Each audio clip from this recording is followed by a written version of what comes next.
We feel really betrayed, and my heart hurts every time I think about it. The fact that Donald Trump said that the Kurds never really helped with anything, he was wrong. I live at home with my lovely mother and father.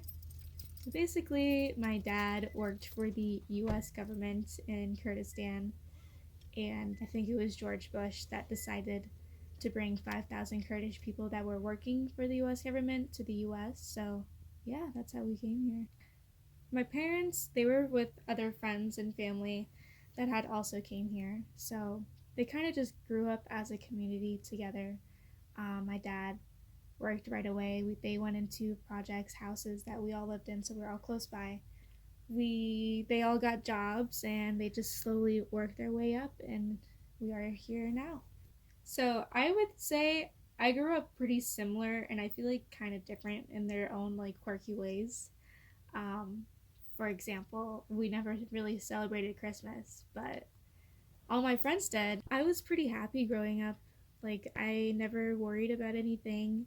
My parents always had food at the table, and there was always funny things that happened at the house, but I'm sure that's with every other family. And I've never, thankfully, experienced racism. I could see why wars happen. Yes, wars aren't the best, but it somehow also resolves the problems. I don't always think they're the best option. And as somebody wrote in a very, very powerful article today, they didn't help us in the Second World War. They didn't help us with Normandy, as an example. They mentioned names of different battles. He was wrong.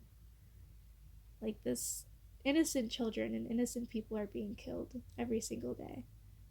I feel like our generation has been raised a little differently. We understand things and we are more acceptance of things. I think us raising our children will help the world a little bit more. I think the future will be pretty good.